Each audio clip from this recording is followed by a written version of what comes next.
Welcome to Octomoves Member Spotlight, where today we have Lynn. Lynn, welcome. Thank you. Thank you. So, Lynn, I would like to start with your short introduction so that you can share whatever you would like to share with us. Ah, Lynn, I'm in my 50s and I started movement. I consider like a late bloomer. Like I started it when my kids were little with martial arts just to keep them involved. And then I kept trying new and different things that have to do with movement. And I gravitated to more of a functional movement and a play kind of movement. And I am here in like the Las Vegas area, Southern Nevada, and I'm married. I have a dog who's like usually in most of my videos, but we're early enough so he's still asleep too. So that's kind of my short little about me. All right, good. So you mentioned the martial arts and the kids.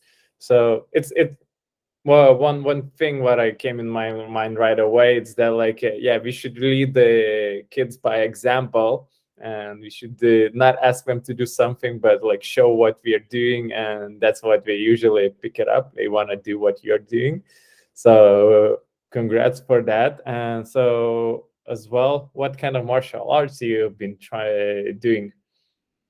Well, way back when, we started with international Taekwondo with a small rec center group, and yeah, that was to get my son started with that, and then to encourage my younger one to try it. Um, there was me and then like another mom with another younger child, and it's like, let's all do this together. And um, yeah, I always say like when I grow up, I want to be like my kids because um, kids have so much fun, right? They just kind of like, if you let them go and you just like watch what they're doing. So my other movement practices right now is partner acrobatics or acro yoga. And Hmm. my youngest started that, and I like didn't want to interfere for the longest time. And then when they went off to college, I missed that group so much just hanging around them. So I had to start. Now it's like that's the thing I try and do every week, along with things like blowing rope and that. So it's like my whole movement practice is because I want to be like my kids. So I want to stay young. Well, there's a lot of things to learn from kids, and I really like to watch them and like absorb what we can learn from them. And as I see, like you have really kind of balanced your practice. Some of the parts are the solo practice that you're working. I know what about you, but like those solo practices, I usually for myself is more like internal practice. So trying to feel what's happening inside, how you're feeling about it, and it's not about what's happening externally and what like kind of shapes or structures you're creating with it. And the other practice that you do is like a partnering, which is interacting with somebody else, and there's like way more chaotic things that happening at those points, and that interaction teaches a lot of us how we kind of perform in the more chaotic environment, as I would say. Yeah, I definitely agree with a lot of that. Yeah, it's yeah, martial arts seems to be like about control and because it's sort of partnering and individual too, because you practice your drills individually, but you partner as you're practicing controlled sparring, things like that, or target practice.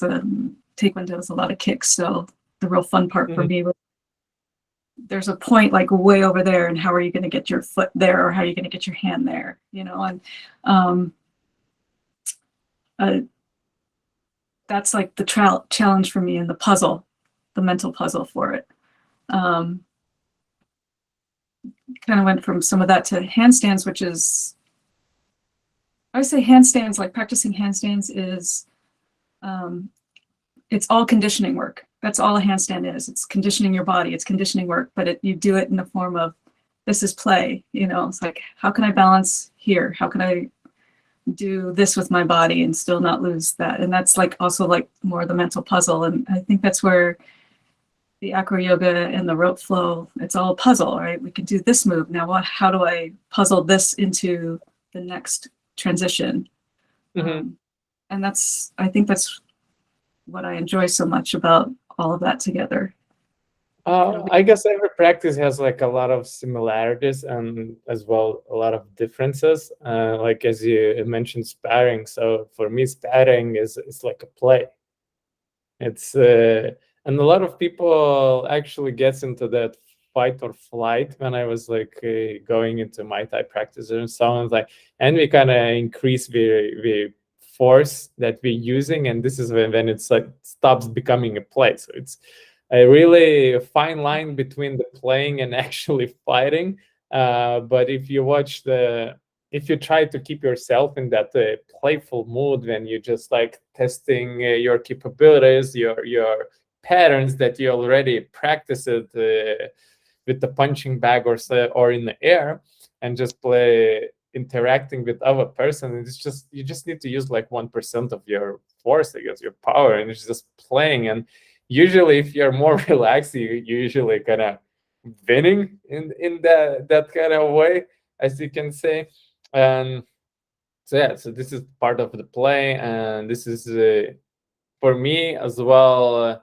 Like if you're looking to the rope flow, the place that all the exploration and that unknown part of the practice from practicing the drills that we kind of structure, we almost similar every single time, but once you kind of get into that exploration phase and you're trying different things and you're just moving from one to another without trying to control it, that's where a lot of new things appear, and you kind of let it yourself to appear. So you're kind of partnering with the rope, and you're allowing it to do its thing, and you just at some points you're just picking it up. Okay, I can actually guide it a little bit here. If you're some sort of not losing control, but you feel that it's not gonna be efficient, or you're going to tangle up or like hit yourself. So that's when you're gonna push it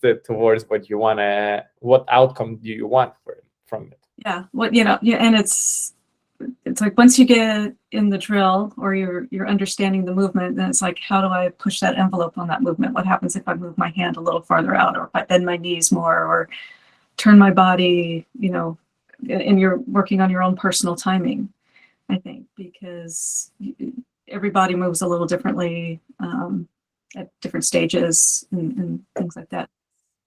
Yeah, I think exactly. So how does the rope flow plays in your life? What's your relationship with it? I need to do more. It's like a kind of like pointing the little finger at myself. I think about it a lot more than I do it, which it takes me a while. I'm very internal in my head, a lot of things, but I've been taking it with me to do acro yoga, and I've been using it to warm up because I have a very stiff back, and especially the mid and upper back, and I need to use that for acro. Mm-hmm. So if I use the rope and warm up with it, for 5 or 10 minutes before jumping on someone's feet and doing twisty, bendy things, that way it's been super helpful that way. And it's a moving meditation for me also, because I don't sit still well. I'm probably wiggling around here too. And so getting in my head and just playing with the rope and having the hands do something and have the feet, kind of moving around in a different way. And I can just, shut off the brain a little bit and just let the rope kind of guide me to a certain extent until I'm ready to work with somebody else and work on the acro. It's been really great in between times too, because you have down times as you move with different partners and things like that. And if I use the rope in between times, my body doesn't get so cold so quickly. And so I can get up and I can move and I can still talk to people or see what other people are doing, because it's just a space in the park. And I've been really enjoying that. I want to, and I haven't like organized my life around it yet, but I want to, like practice drills and stuff more at home. Home gets sidetracked. You walk through the kitchen and you decide like you need to clean something, or I need to mess with something. Why do you think it happens like that? I've always been like that. I've noticed that, like, back again with my kids, it's like I get most done when I'm working alongside other people. So like I have some things I get done, but when I want to be active or get a project done or something like that, it's like once the kids would come home from school and the little bit of noise that happens having another person in the room works well. So for me to go out into the backyard and just concentrate on that at home seems to be like the barrier. It's like there's like the doorway effect or something like that. As soon as I walk through a doorway, something else grabs my attention. But I always have like a little rope go bag now, which sounds sort of ominous, but it's like I can take it in the car. So if I know I'm going to be near a park or something like that, I always have it with me. So don't you think that the environment that you live in, it actually triggers you to do certain things, and there wasn't any trigger created for you or like piggybacked on some other habit that you have that would actually encourage you to pick up the rope and start doing it at the home? My house is distracting to me. It's my nest, so I feel like I need to go outside of my nest to do the things that seem more fun. But I'll get there. I think once this really cold spell gets done, I'll get there. Well, it's the matter of your want. If you want it, you will get it there. If not, well, maybe it's not necessary. Maybe you can have a different place for doing certain things. So sometimes it's good to kind of divorce the things and the activities from the environments and not merge them into one. That's definitely true. That's definitely true for me. It's like sometimes I just need to pack up all my stuff and get out of the house. You're getting back to your acro yoga. You're a base or a flyer? Flyer, mostly flyer. Yeah. Right. Yeah. So how do you structure your rope flow during the acro yoga sessions in those kind of break times and warm-ups? Do you have certain routine that you're doing, or how does it look? Well, it kind of can depend on my body, but I usually start with just working and warming up my shoulders. So just, like the usual figure eights and even just holding the rope out to the side and getting that shoulder movement. Dragon rolls are a big one because I can just, got that down enough that I can kind of just do it and work on how my spine feels and figuring out, trying to get it to twist a little more between that. And then try and throw a little transition. So it's like, I can do the, A, and I can do the B, and I can do the C. And then the end of the warm up is like, how can I work the transitions in there and see how that goes? And it's not so much like a structured practice. So if it doesn't happen, if it doesn't work, it's okay. I'm moving on to the next thing. And then I kind of reverse that somewhat at the end of the day to cool down. It's like I kind of do the bigger movements and then come down to the smaller movements until I'm ready to go. As considering to acro yoga, it's also more about the transitions that you're moving from one position to another than just doing the certain positions for a prolonged time.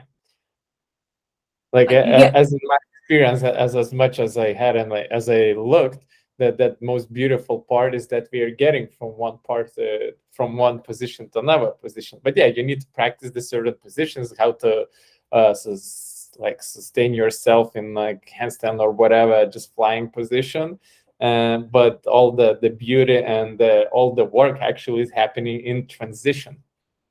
There's the same things happening in the rope flow. Yeah, well, yeah, a little bit, yeah. There's a beauty in getting into a pose and being able to, work with the partner and hold it, because everything's always moving, right? So Yeah. you're perfectly still. Like there's slight ankle movements, or there's slight, spinal adjustments, or whatever you're doing to hold still.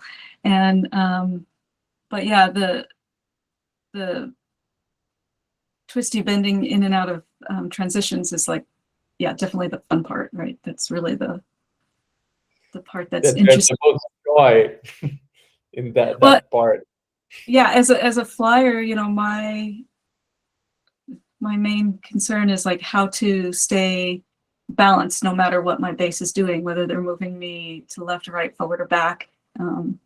But my center of gravity has to stay over their center of gravity, or we need to counterbalance it. And it's definitely a process of like internally kind of feeling, and besides the verbal communication, because there's a whole different verbal communications, but you could talk to your rope, I suppose, but probably don't have to.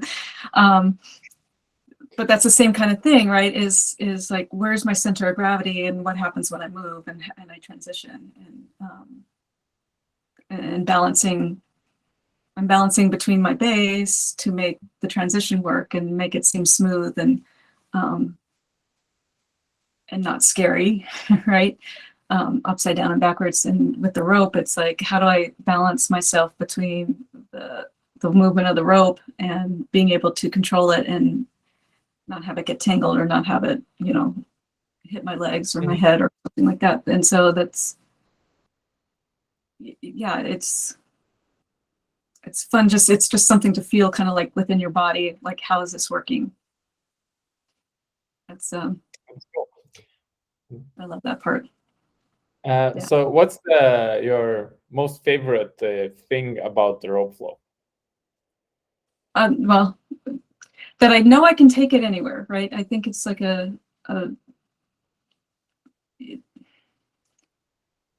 it's so doable anywhere, really, right?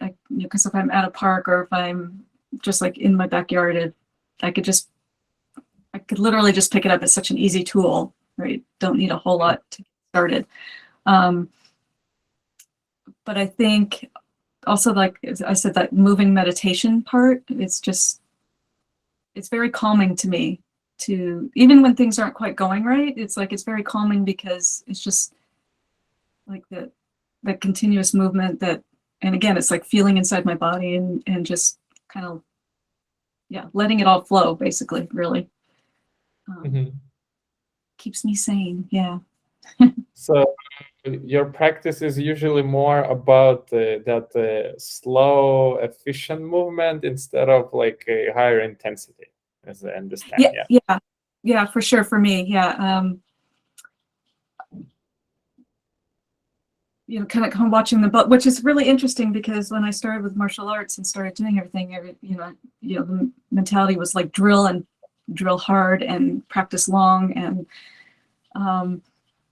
until you get it right, kind of thing. And it took a while, like even doing acro, to learn how to slow down and enjoy the process in that, and just do like a lot of that internal feeling. What is your body doing? Where is it in space? And I think that's what I gravitated toward, like that more just the slow movement of rope flowing, and like feeling the weight of the rope as it moves around in space and moves around me, and just not trying to overthink it too much. Yeah.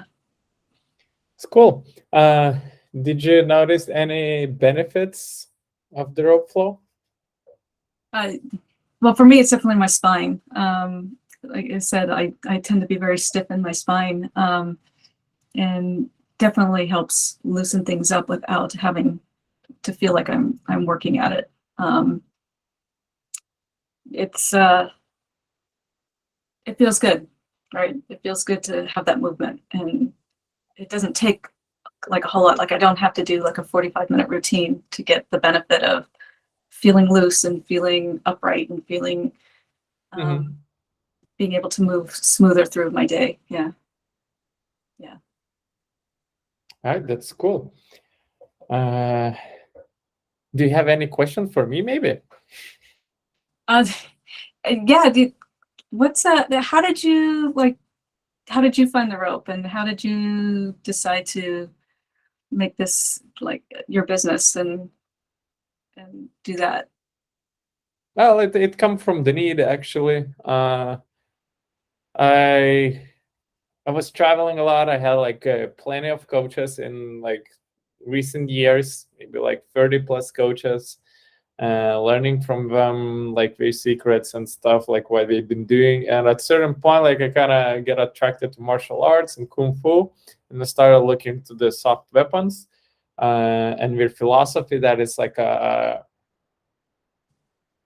the soft weapons is the base of the practice of the kung fu. If you learn how to manipulate the soft weapons, you know how to play with the hard weapons and so on, and it kind of builds up on that. And one of the coaches said about the David Weck, and I checked it out. And once I got back to Lithuania, like after half a year or so, I picked it up the jump rope and start doing it. It actually clicked right away. Like I was like hooked. I really enjoyed it. Started looking for different ropes, and bunch of them was like kind of shitty because in Europe to order like a wax rope was like huge amount of money. Even like shipping was like $80 or so, so it was like nonsense. So I started looking. Didn't find it quite good in the beginning, but I kept doing. My clients that I personally coach, I introduced them to rope flow, and we really enjoyed it. So I found that people have a need for it once we tried. And my colleague from university that we actually served together one summer day, we just talked about it, that I need a certain the types of the rope that would be bendy but as heavy as possible, and like really strong one, because usually what you get like a climbing rope, it would be light as possible, and it can be bent and stuff, but it's created to be as light as possible, not an opposite side. So we've been trying different kind of variations, and the manufacturer that kind of been doing certain tweaks, and we found the first Octomoves ropes, and that way we tried it to sell it, and it actually people start getting it. So Yeah. it came from the need, and yeah, I did it just because I wanted something good to rope flow, because I tried it really a lot of different ropes, and some of them like feel really really bad, and I tried actually probably most of the ropes that are in the market, and as for flow ropes as well. And some things that I really don't like is when you don't, I like hitting the ground and getting a feedback from the ground that rope gives, because you feel the surrounding of you, and where is your hands in relationship to environment surrounding you. And if you don't have that sensation, if the rope is too soft, the core of the rope, you don't get that sensation, you don't get that feeling. And as well, those are, it's cool to flow, it's cool to flow in the air. It tends to tangle a little bit more, but like I've been looking for something really high quality, and me and my colleague thought with us, we both like high quality, so we've been working towards that. And we actually the well, he's like a manufacturing site, so he developed like machines that actually do some of the things to Octomoves ropes that are actually what we are.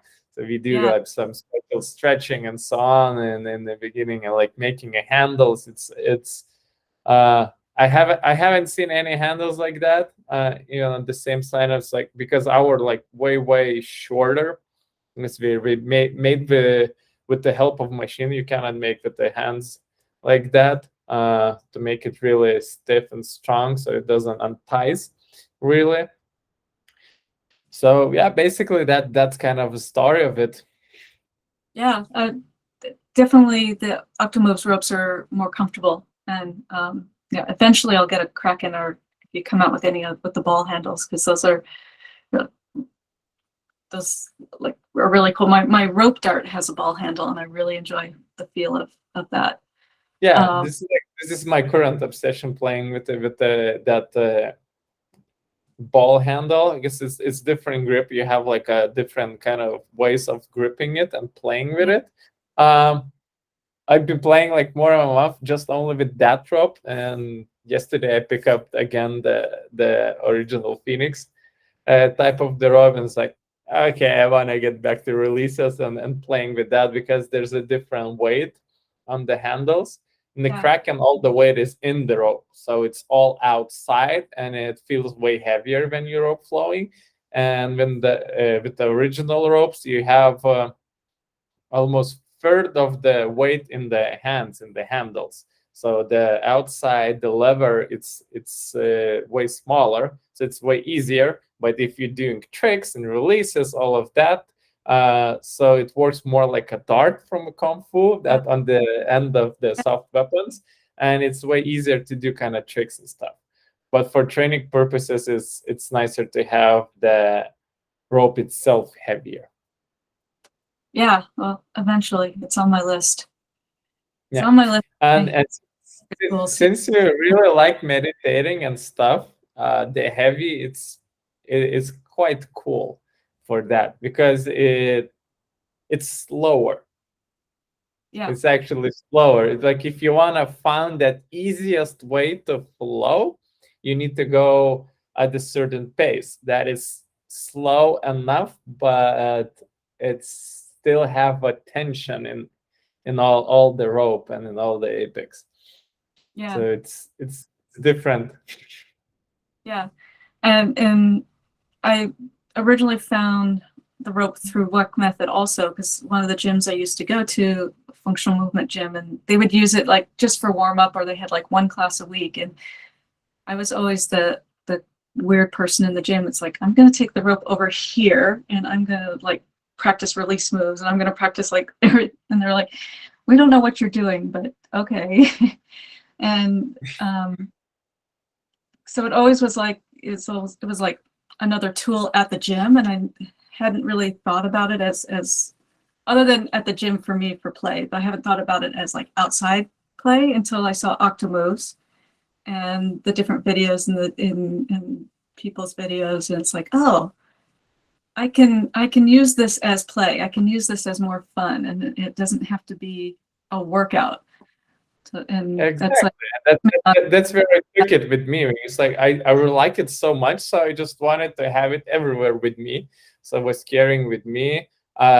It looked really cool. What we made with Octomoves is high quality, looking good, so you can carry with yourself like a belt or whatever you want it, and you have it like while watching a sunset and just kind of meditating, as you said, and you getting all those reps while just having a good time and not feeling like you're working out, and you don't need to be dressed with the gym clothes. It's like shirt is fine. Like you can do it in the suit if you want it. You just for example, in the office, when I sit a little bit longer, like I'm trying like every hour, at least a couple hours to move for a minute or two with the ropes, just to move my spine, because it gets stiff from sitting.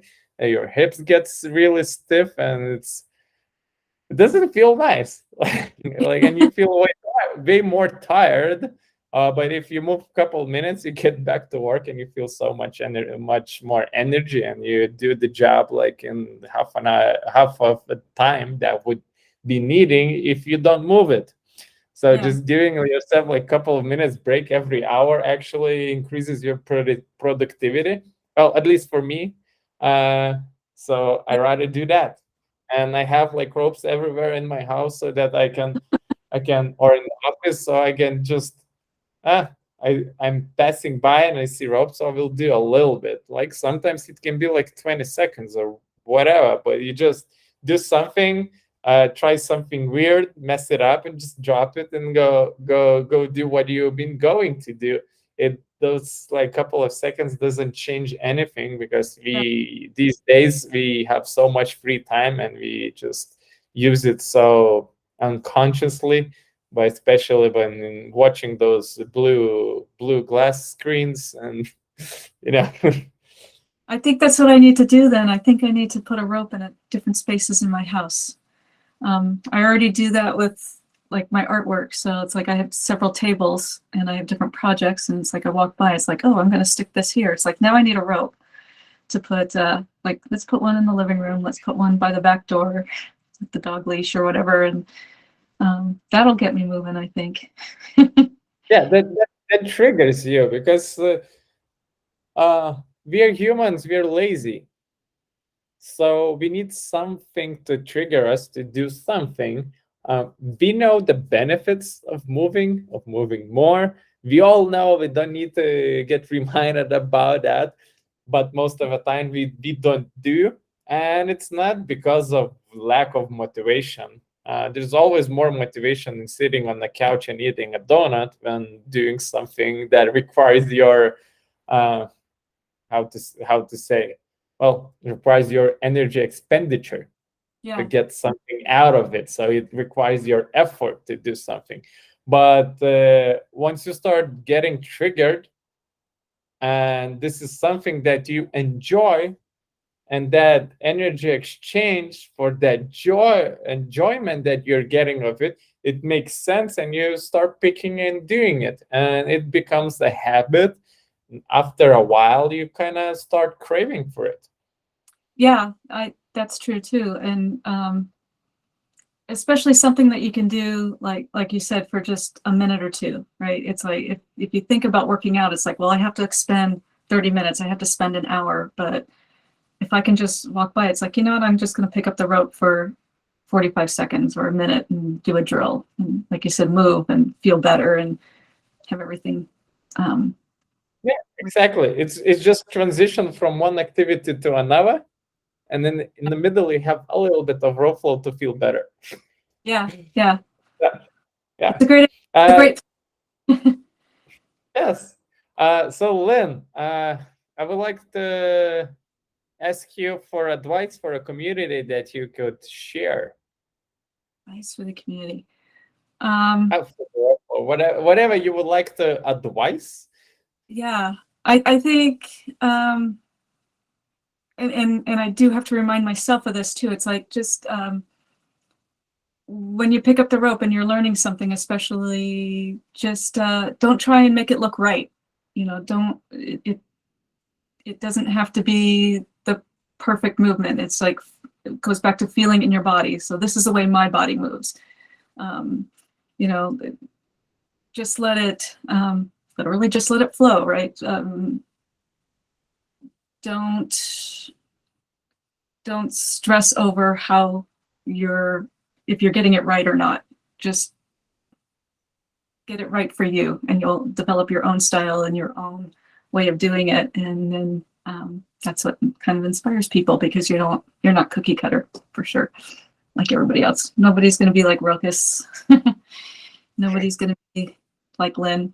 So let's all like just play with it, right? Yeah, definitely. Thank you. That's great. Yeah, we're all individuals. We need to explore what we are capable to play and mimic somebody's styles. It's a good way to learn something, but don't remember to be yourself. And yeah, just keep on failing. Failing is fun. Most of the people actually well, not most of people. Actually, education system fucks up because you can't fail.